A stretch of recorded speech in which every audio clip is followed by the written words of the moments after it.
మీ business ఏదైనా మీ ఊర్లో promotion చేయాలంటే అది సుమన్ టీవీతోనే సాధ్యం. ఇప్పుడే సంప్రదించండి. ఈరోజు రామారెడ్డి జిల్లా సంఘటన సంచలనం సృష్టించింది.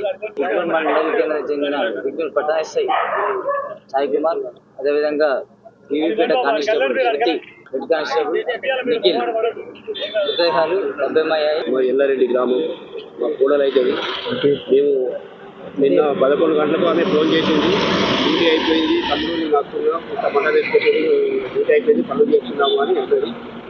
ఆమె ఈపేట నుంచి ఎక్స్ రోడ్కు బస్సు దిగింది. బస్సు దిగగానే వాళ్ళు మళ్ళీ ఎస్ఐ మళ్ళీ ఫోన్ చేసి మళ్ళీ డ్యూటీ చేసినాం, నువ్వు తప్పకుండా రావాలని పిలిపించుకుంటే ఆమె కళ్ళ పడిపెట్టి మా తమ్ముడికి చెప్పిన నేను తిందామని మళ్ళీ డ్యూటీ వేసిరని కళ్ళతో నేర్చి తమ్ముడికి చెప్పింది నేను వెళ్తున్నా మళ్ళీ డ్యూటీ వేసిరని.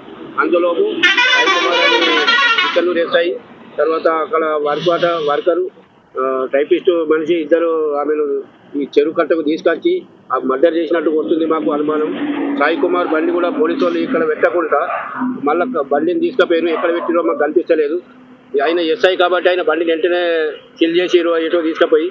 అదే సామాన్యుడి అయితే బండి ఈయనే ఉంటుండే, సామాన్యుడు కాబట్టి ఆయన బండిని తీసుకుపోయారని మాకు అనిపిస్తుంది. వాడు ఇప్పటిదాకా దొరుకుతలేడు, వాళ్ళ శవము లభ్యమైతే లేదు. వాడు ఉన్నాడా మరి కారు ఇక్కడ పెట్టి ఎక్కడన్నా వెళ్ళిపోయిందా, అది అన్వేషణ నడుస్తున్నది. మాకు వాడు దొరికిన దాకా కొంచెం బాధ ఉన్నది. మా అమ్మ అయితే చాలా సిన్సియర్. ఎస్పీ దగ్గర కూడా అవార్డు తీసుకున్నది, నిజామాబాద్ ఎస్పీ దగ్గర కూడా. ఆమె గాంధారీ చేసింది, తర్వాత మళ్ళా బీపీఎడ్ చేసింది, ఇప్పుడు బీపీఎడ్ చేస్తున్నది. ఆ రన్నింగ్లోనే ఇట్లా అయింది సార్. మాకు చాలా బాధాకరం. ఇటువంటి లేడీస్ పోలీసు వాళ్ళు ఇట్లా చేసుడు ఎంతవరకు న్యాయం? ఇది రాష్ట్ర లెవెల్లో చాలా ఇది హోంశాఖ మంత్రి కూడా ఇది చర్యపరచాలి. హోంశాఖకు చెప్తే కూడా కొంచెం లేడీస్ కానిస్టేబుల్ మళ్ళీ కొత్తలను కూడా ఇస్తున్నారు. వాళ్ళకు ఇది లేకపోతే ఎట్లా అనేది చాలా విరుద్ధం. ఇది ప్రభుత్వం తరఫున ఆమెకు సాయం పడాలా ఏంది అనేది చెప్పాలని మేము కోరుతున్నాం సార్. ఎవరి మీద అనుమానాలు ఉన్నాయా? మాకు ఒక ఆమెతో పాటు బాడీ వెళ్ళింది. ఇంకో ఆయన సాయి కుమార్ అని ఉన్నాడు. ఆయన ఫోన్ చేసి పిలిపిస్తున్నాడేమో. ఇప్పటిదాకా మాకు ఆ ఫోన్లు కూడా ఇస్తలేరు. ఆ ఫోన్లు ఇస్తే మేము డాటా ఇస్తే మాకు కొంచెం ఇది ఉంటుండే. ఆ ఫోన్లు కూడా పోలీస్ స్టేషన్లలో ఉన్నాయి.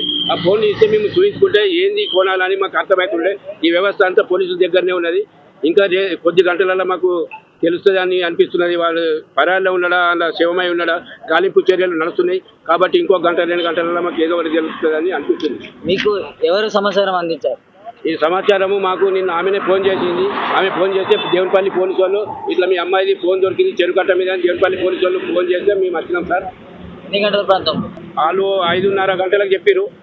5 గంటలన్నర చెప్పగానే మేము ఇక్కడికి 7 గంటలకు వచ్చాం సార్. అప్పటికే ఇక్కడ పోలీస్ వ్యవస్థ ఫుల్ కట్టుదిట్టం చేసింది. మా వాళ్ళని కూడా బాడీల దగ్గరికి పోదామంటే కూడా పోనీయకుండా ఇబ్బంది పెట్టారు. మేము బతుకులాడి పోయినాం సార్. బాడీలు గవర్నమెంట్ హాస్పిటల్ వేసారు, అందులో ఉన్నాయి. ఎస్ఐ గారు అందుబాటులో లేరంటున్నారు. ఎస్ఐ అందుబాటులో లేరు. 5 కోసం గాలింపు చర్యలు నడుస్తున్నాయి. ఇది ఎంత తొందరగా చేస్తే ఎస్పీ గారికి ధన్యవాదాలు. అంత ఇది మీరు కూడా ఒక లేడీస్ ఉన్నారు ఎస్పీ గారు, ఇటువంటి పనులకు మీకు చాలా బాధాకరం. మీరు ఆలోచించవలసిన నిర్ణయం తీసుకోండి. సామాన్యులకు చాలా ముందట ఉండి నడవండి.